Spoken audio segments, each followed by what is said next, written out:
words, layouts, Scribal hands, alternate scrolls, stuff like that. Well, never mind. So the first, when I'm about to do a scroll, I take into consideration whose scroll do I want it to look like? Do I want it to look like the king and queens or the baron and baronesses? Or do I want to do it for the recipient? And then once you make that decision, then you go from there. So our current king and queen are from, where are you guys from now? I know you're from Montana, but what time period would you say, Your Majesty? I'm going to go with nice late medieval. 14th century is mine, and Damon usually does about, I want to say he's working on like 8th-ish century Byzantine. Okay, and yours is French? 14th century French. French, okay. Book of Hours. Let's go with that. So we're going to do a scroll for their Majesty, 14th century French. So we've decided, well, there's not a lot of alternate scrolls, but we go with the Book of Hours or the, where are my dogs? Or the hunting book. So I have two screens on. I have both my face and I have a downward camera, which I'm going to be shoving stuff under.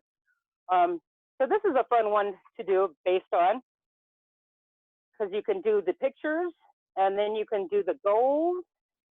You can do the words on the side, or you can do the words going around. So I think these are all close-ups and none of them are of the actual pages, because that's what I was so excited about.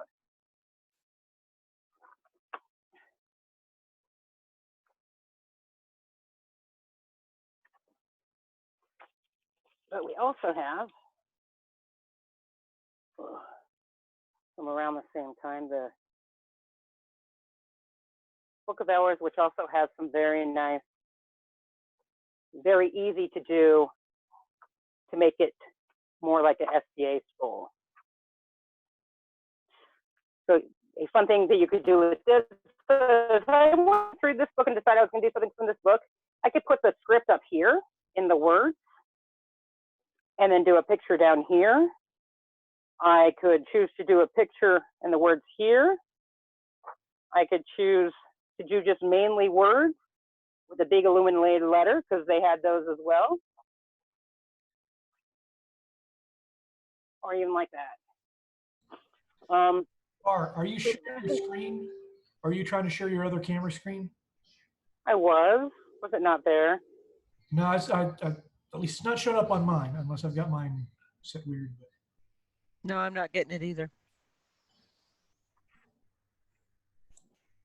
Let's see. I'm like, it worked for my last class. Okay, I just tagged you to be the host, so it should give you the ability to do anything with the screen. Craig, I'm on 2 cell phones. I cannot do anything with the screen. Ah, let me see.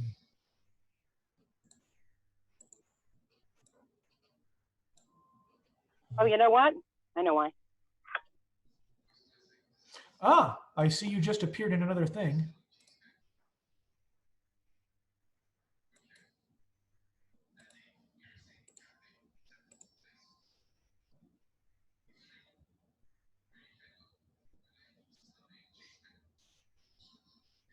There we go. Ah, now we can see what you're working on. Hey, look, if you flip the camera, it works. Okay. Book of Hours. So you can choose to do words with a picture.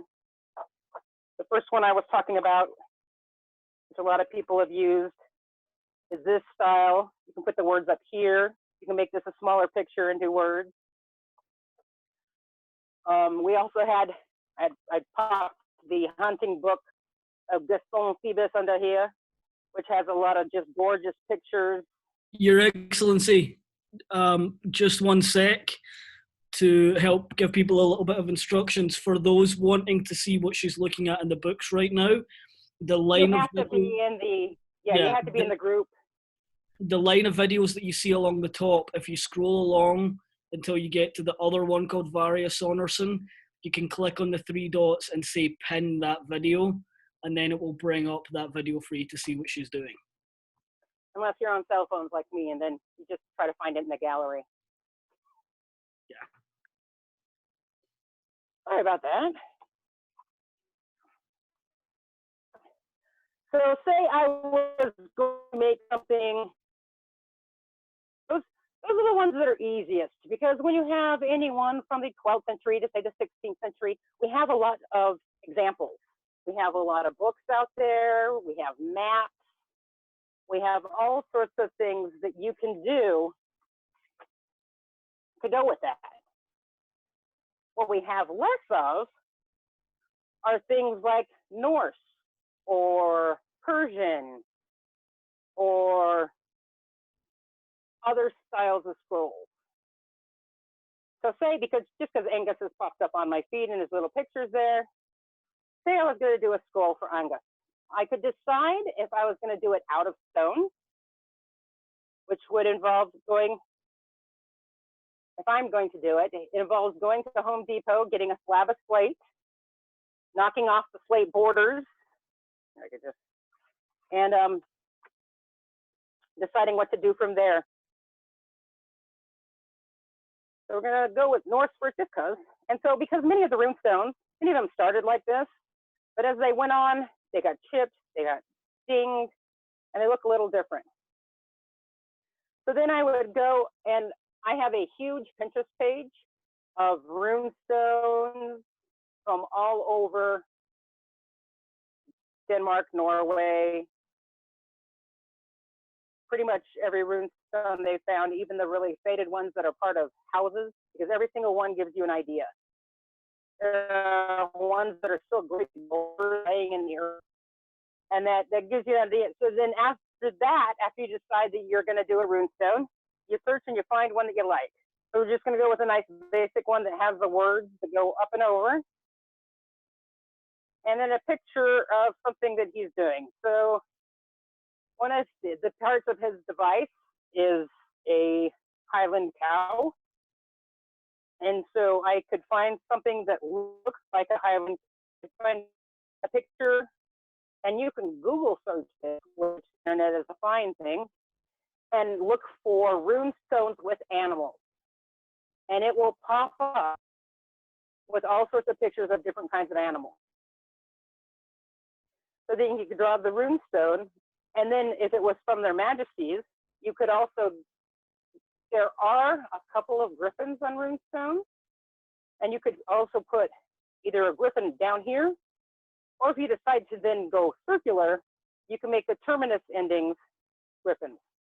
So if you're going to go around here and add a knot, you could put 2 griffins there. Move that over. So a lot of my planning stages have a lot of little sketches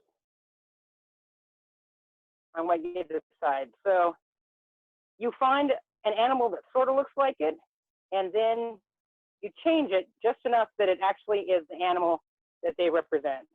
So we're just going to pretend those look more griffin-y than, there you go. And that actually looks like a Highland cow. There it goes. Now it has horns. If I had a picture of a cow in front of me, that would help. So after I decide on the layout, I decide which words I want. The basic minimum you have to have on a scroll is the name of the recipient, which is Angus. And it's going to be from the king and queen. So, all right.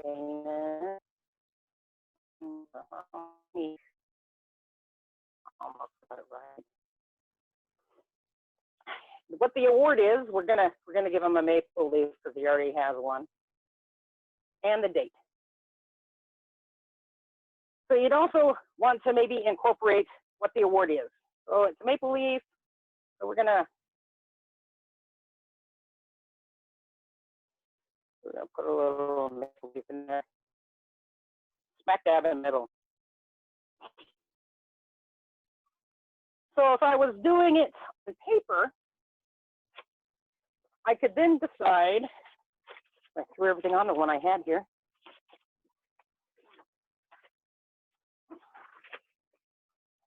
So when I did them for Their Majesties Floki and Gwyn, I decided I was just going to do all runestones, and I spent several months coming up with ways to make this background look like stone. And I used a combination of inks and gouaches and ink tints to get that color so that it looked like rock. And then I could sketch it out. All the main AOA scrolls all have the same motif. So for the maple leaf, I'd put a maple leaf. This is for the griffin's heart, so it has a heart. For the pillar, very easy, nice pillar to draw. And for the golden talon, oh no, yes, no. My brain just stopped in the middle of that. I do apologize. For the AOA, I put an A, and there are pages and pages of that design. And then the words are actually in a fake runic script, which go around the edge, because I wanted people to be able to read their own scrolls. I could have done them all in true runic script, but then only 5 people could have read their scrolls. So that is why I decided to go with the fake runic script.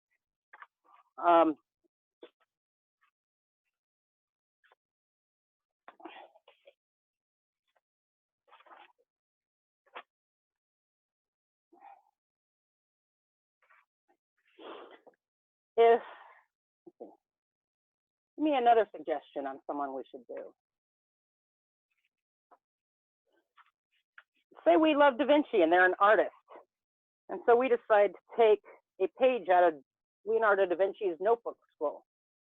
He wrote a huge, he has 2 volumes are available. You can buy them in 2 different books.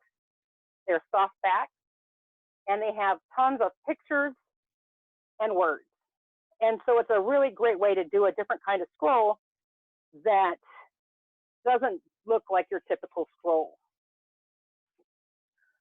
He wrote backwards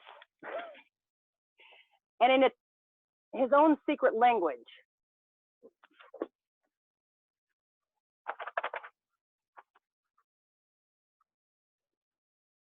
Really, I grabbed the one that has no pictures in it. But it gives you a chance to take something else.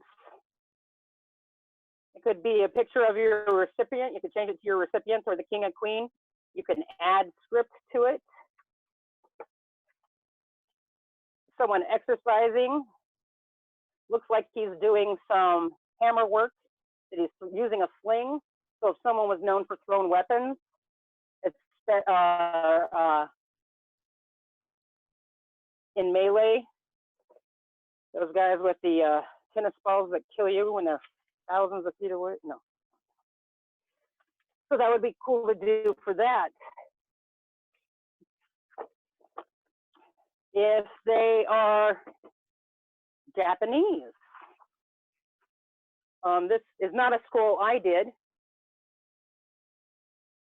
but it's a nice, easy way to do a nice, simple, but authentic looking. And there are several pseudo scripts that look like Japanese. You can actually, I thought I had grabbed mine.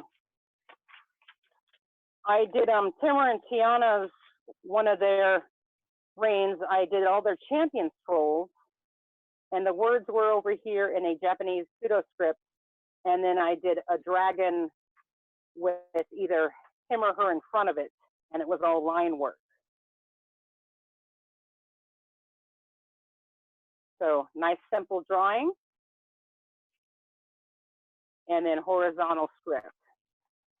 If you know someone who can write Japanese, that's even better. But I am a poor country scribe that does the best I can.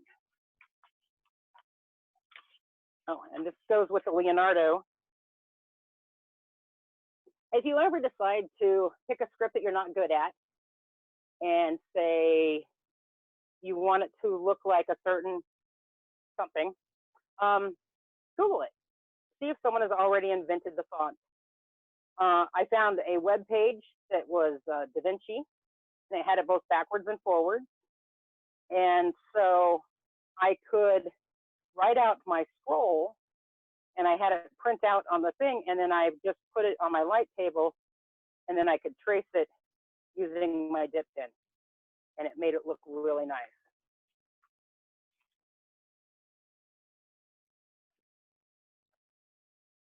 Another pseudo script that many of you have probably seen is the Persian. There are several pseudo Persian scripts out there. This one is my favorite. As you can see, I've used this a lot on the page. Oh, for heaven's sake.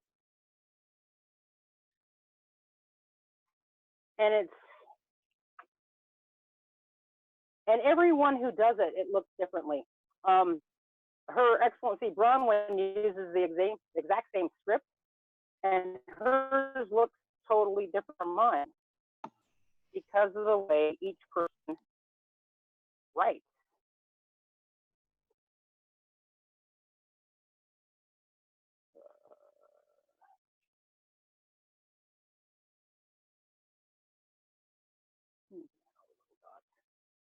Of course, I can't spell your name, Bronwyn. Sorry.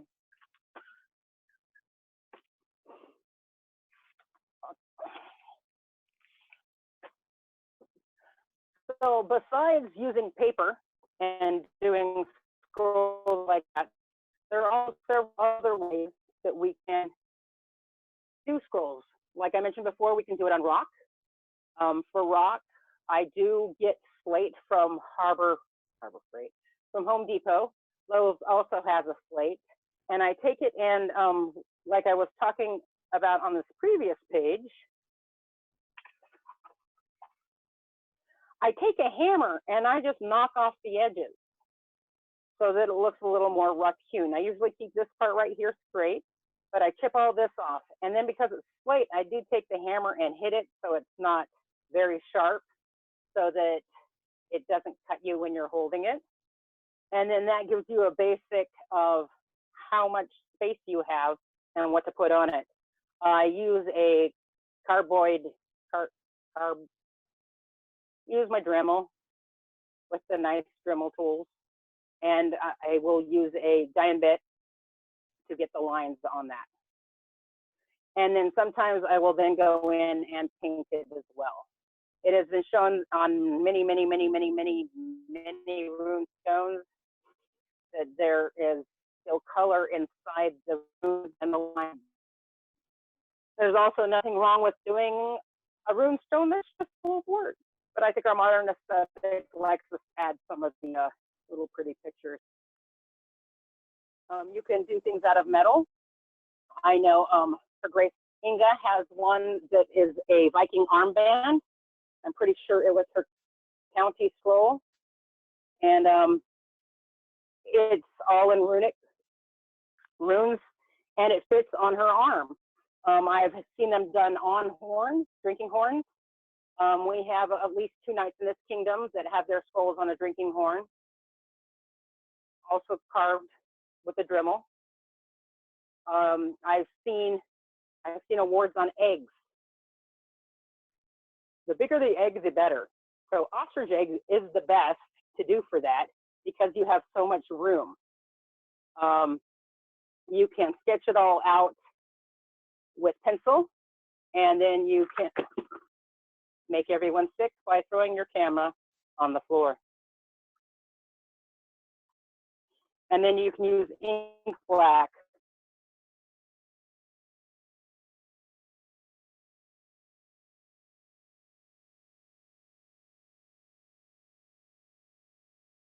Or another permanent ink to do that. Any questions?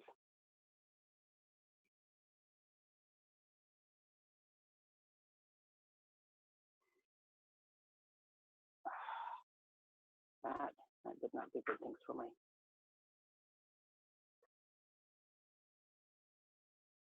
All right, so we're going to go ahead and go through doing a scroll.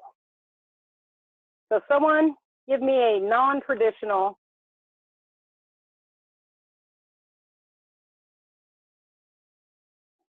type of scroll to do.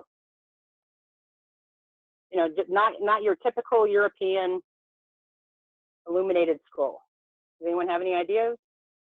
If they'd like to see how I would do the process?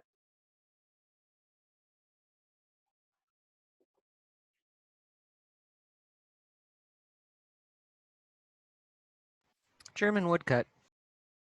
German woodcut. Okay.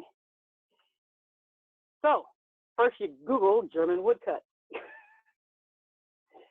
And then, let's see if I can grab my, and you try to decide what you're going to do it on. So when Their Majesties Cortland and Conrad stepped up, I decided I was going to do something between regular scrolls and photocopies. So I decided to do woodcuts. Sorry, I'm trying to get the camera to switch it. There we go. I'm going to go out of frame.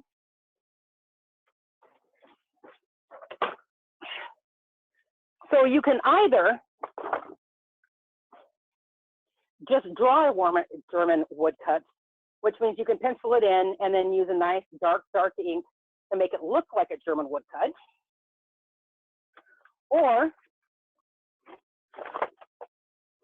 it is available to find carving material at most craft and hobby stores.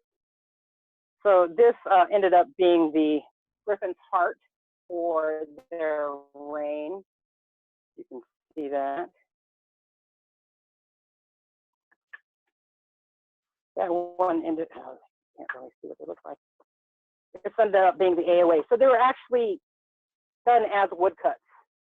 And so this became the Award of Arms. And we did color some.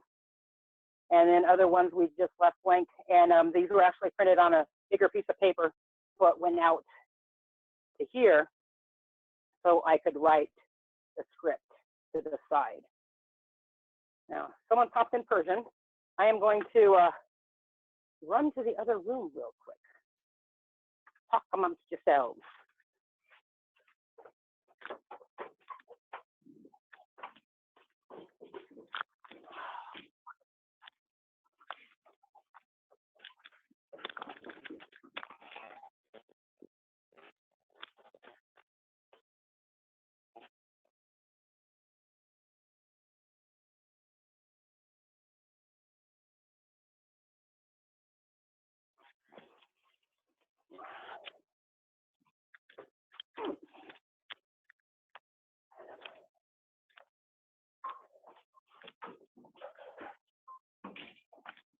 You guys didn't even talk amongst yourselves.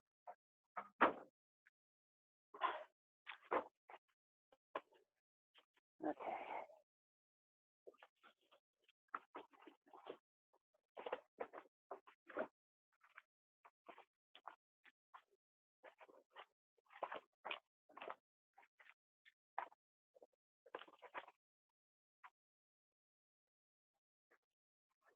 There's another Da Vinci one.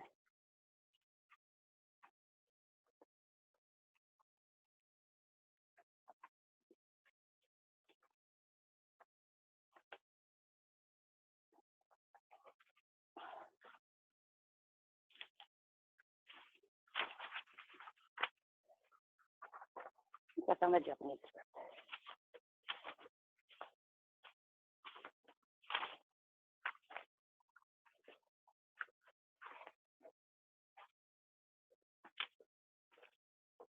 All right.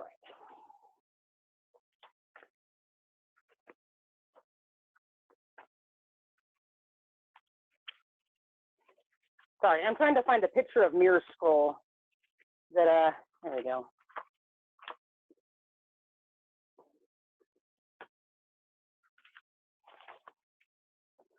All right.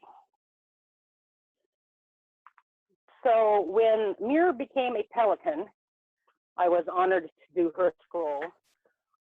First, I tried to find a bird. So trying to find a Persian pelican was quite interesting. And so I ended up with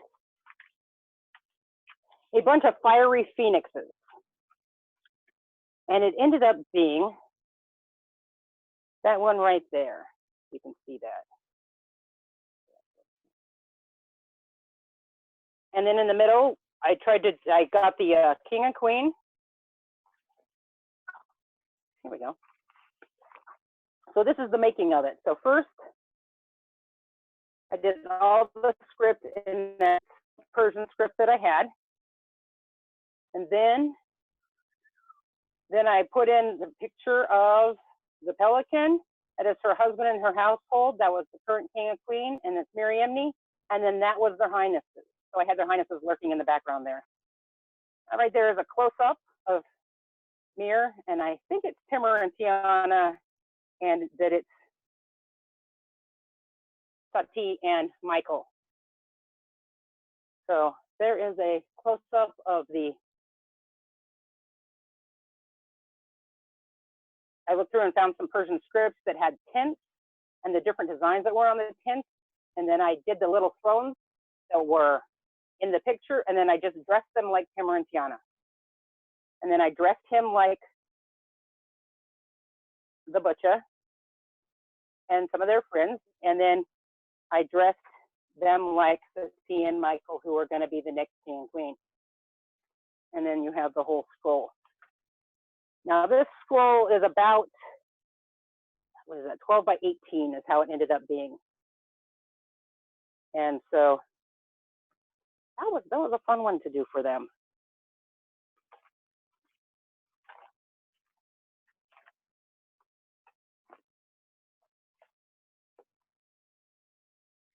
Any others? I have my whole studio here to help with ideas to do different kinds of roles.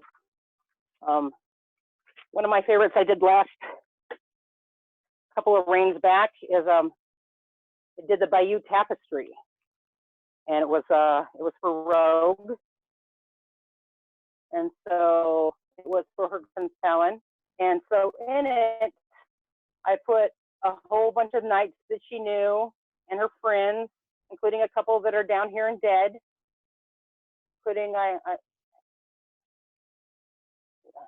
see if we can get to that. And so you might recognize several of the shields there, including the king and queen, the king at the time. I think this is a dude way back telling people what to do. And then there's more people on the other side telling people what to do. And then I ended up putting the script inside that little area there. And there is actually a website that has the Bayeux tapestry and so they have all the letters. And if you get the book, the Bayeux tapestry, which has all the wording,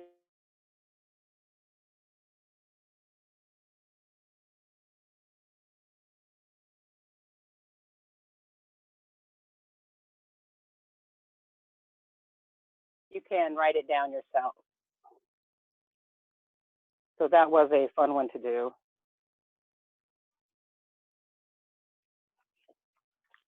Anything else anyone wants to see?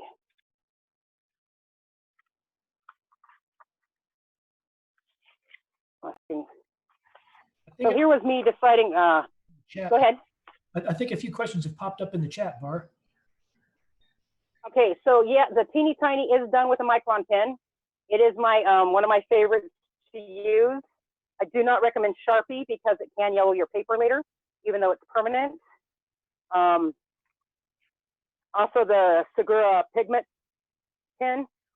For the Mongol reign that I just did,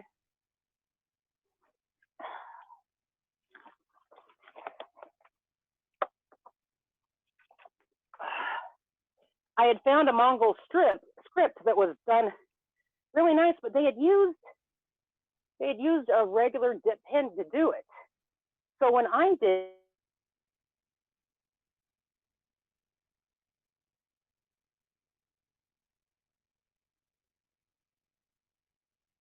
my device audio is having a hard time, sorry. I actually used a brush pen, which I thought made it look more authentic. I thought it made the letters look totally more Mongolian, and it was still legible and readable. And for all of theirs, I did the background as a stamp, and then we did their little chops for their names that their friends, the Bybee Boys, helped with.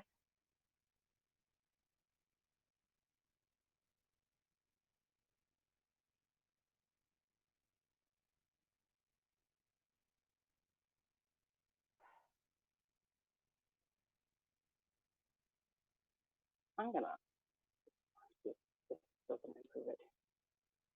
Okay. So what were the other questions that were on the feed as my thing keeps cutting out? Oh, there was another one about how did you plan the carved rune sticks, and a question on how did you decide to do the big Persian scroll? Okay, so for the rune sticks, I had been doing some research on rune stones, and at the end of an article was something about sticks. And I have only found like 2 articles ever talking about them. But I'm like, oh my God, no one's ever done this before. I've got to do it. And I used my pseudo script so that people could read it. And then I carved them, and then I wood burned it in so that it would be into the stick. So the actual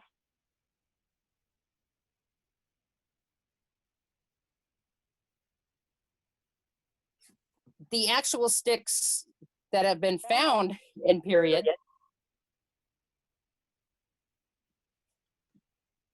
are cut with a knife, it appears.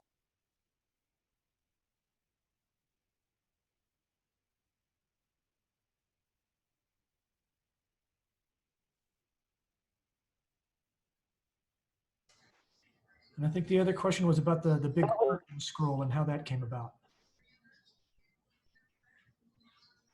the one I just showed with a Miriam name. I believe so.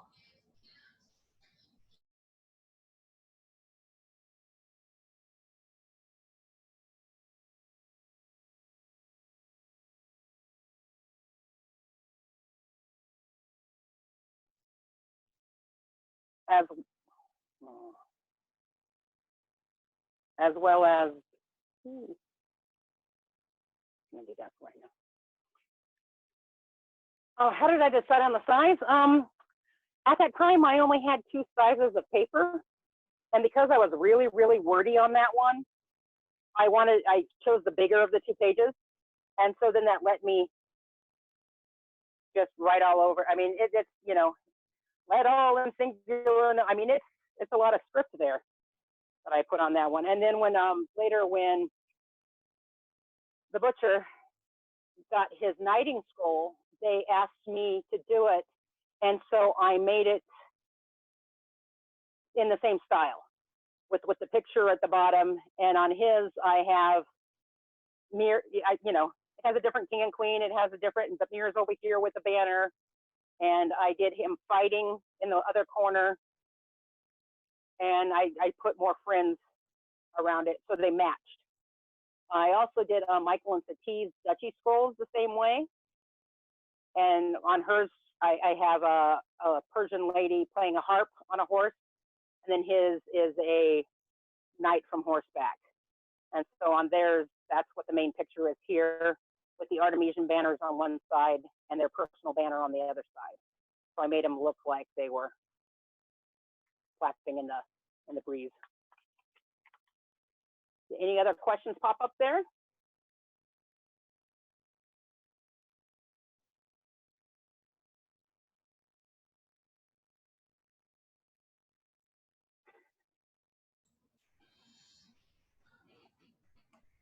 So one of the things we didn't cover, which I am shocked that I forgot all about it, was there we go. One of the things I'm famous for, and that would be the micrography scrolls. So with micrography, I generally pick, like this one is based on this coin. So I found it was a Celtic coin with a horse because it is it was an actual horse award, and it was for the Cheval d'Or. And so on that side is the entire script in the outline of the horse that is actually based on that period coin. So with the micrography, you often you pick something that either is the award or the award name or the symbol of the award. And then those are actually really, really, that's a half-size sheet of paper is what that one's on. I've done one the size of a fighter authorization card, as has Braden. I think my Moose Combatant is one of those. It fits in my wallet. Yeah, one of those teeny tinies. Oh,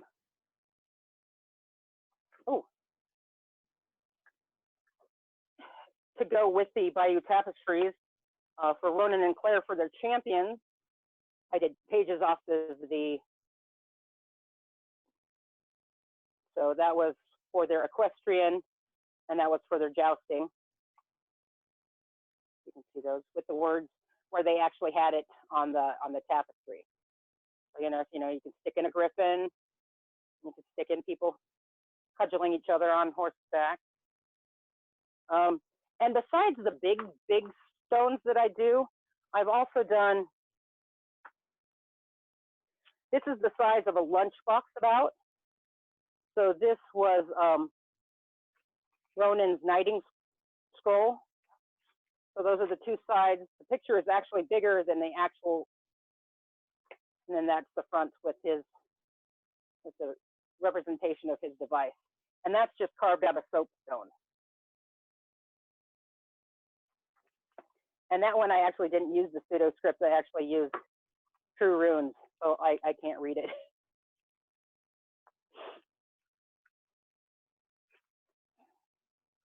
Another thing, taking not something out of a scroll. This was Ronan and Claire's. This was their King's Council, which I took off a church that is in Denmark, I believe, and it's one of the most famous churches there because it's got carved archways. And so the one side has this that looks like a deer, which made it very easy to change it into Claire's deer. And then on the other side, I was able to make a matching archway with his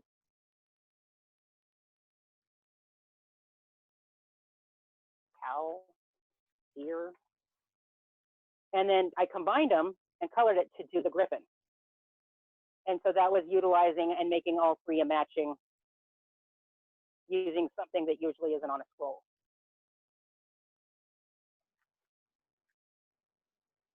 Any other questions, comments, quandaries? I think I spend half my time on new scrolls actually trying to figure out what I'm going to do. Hogarth's took me forever because I had to decide what runestone to do on his. Going Hogarth. I guess I should read it and see whose it actually is.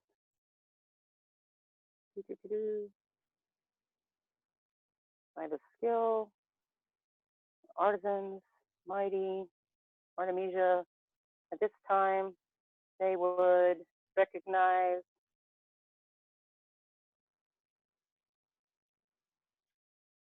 someone got something. Oh, that's Yuri's. Sorry, that's Yuri the Yak Slapper's key cross. I don't have a picture right now of Hogarth's Grand of Arms, which is also, so these are made to look like rune stones. So it's all painting and then the painting on top and then outlining with a micron pen. was gonna say, one thing I've found that is the same thing on the inspiration side. Deciding what to do or getting even a picture of it in my head is the longest part of the process. Is there like a set of resources or sites or books or something you tend to gravitate to as a good source or set of sources for just, hey, that looks like it'd make a cool scroll? Again, it depends on their persona and the king and queen's persona. You know, that helps. If I'm being their scribe, I do like to have a theme that I can reproduce and not spend all my time doing, because I'm horrible at sharing and letting other people do it.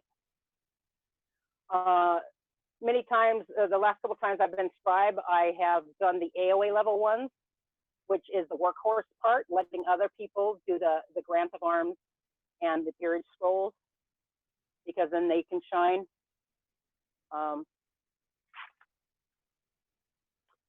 I hit Pinterest a lot, so with Pinterest, you also got to remember you can get inspiration from other people's scrolls. A lot of the other kingdoms have really good pages where they have their scribal work up online, and I think with our new Artemisian Arts and Sciences website, we will probably be getting more of that as well here.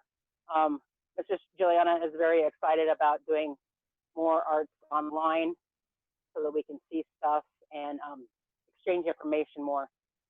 So Pinterest and honestly Google search works really, really well. And if not, I also have, so I'm going to lift up my phone just to make everyone sick. This is my Viking shelf. So not only is it clothing and rune stones and goes to the Scythian bog people. And then over here, this is the Arabic. So I have Islamic. I've been to a couple of museums where they have displays. And then the Meehan's Celtic designs, Celtic art, Celtic borders, medieval, Russian ornaments. So at the very end there, I got a couple of Russian books. And then we have Byzantine. So we have Byzantine, we have just your nice generic illuminated manuscripts, tournaments, and then a bunch of different calligraphy books. And then, I'm gonna move quickly, I have the Da Vinci pages. So I actually have a shelf of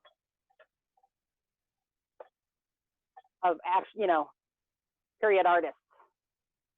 So Da Vinci, Leonardo, Michelangelo,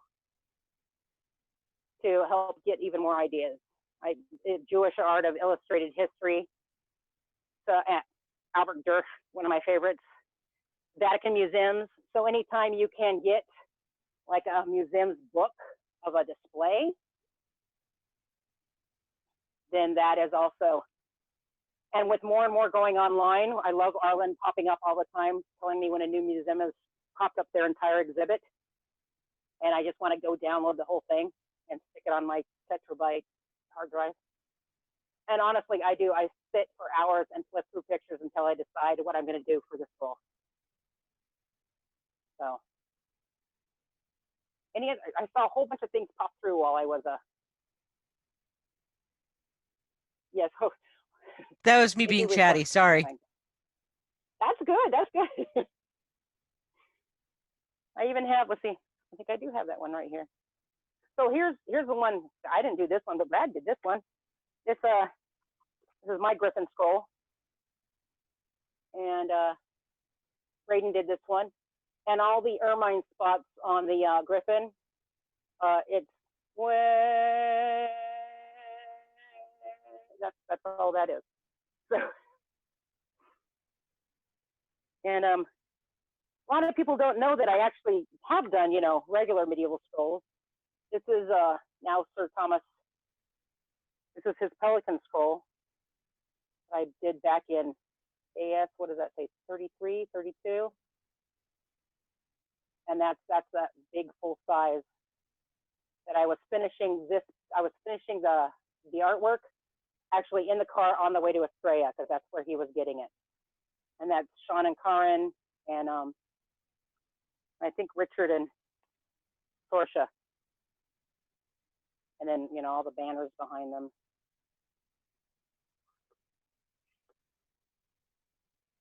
So. Any other questions?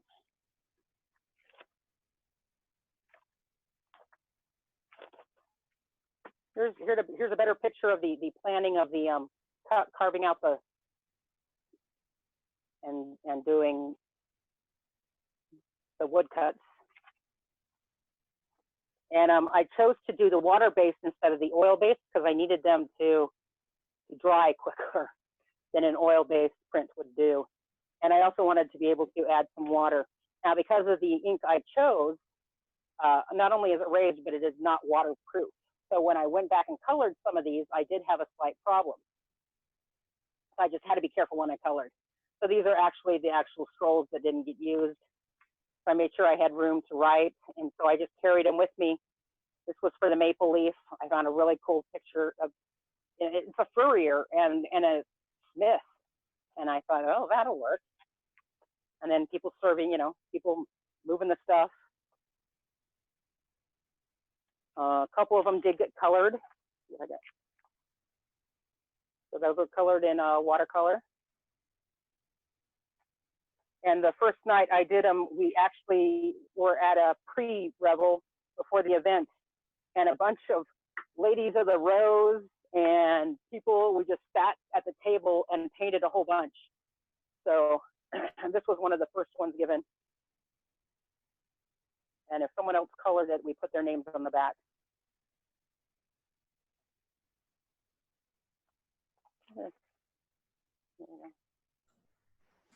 We're also That tells you how long. 6 or 7 minutes before the top of the hour when we get to change classes again. So Okay. good idea if anybody's got any last bit of questions or thoughts or things they'd like to poke the laurel about. No.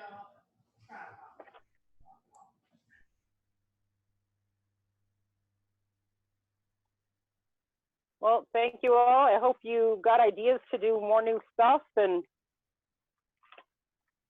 I encourage new things.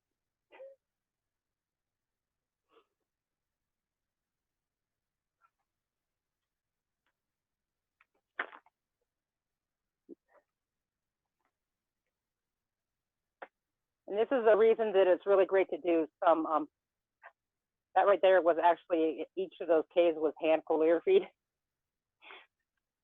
And then this was all the Griffin's hearts that we ended up giving, that they ended up giving out. And they were all stamped and then colored. So these ones are all woodcuts. And that was all of them laying out. So it ended up being a cool project.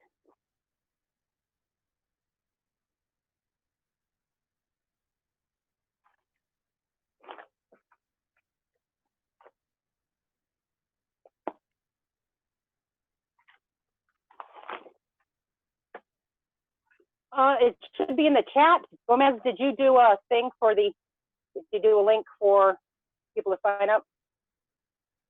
Yeah, I believe I've got everyone's name tagged down that was in for the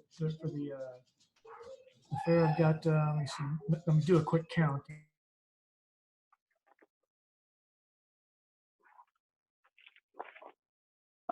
Then here we go. Here's Michael and Satie's not in color. So that's his with the Artemisian arms and his arms.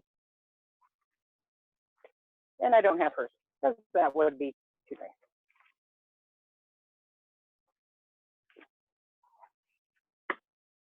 Just keep throwing things in here until I get kicked out of the room. No,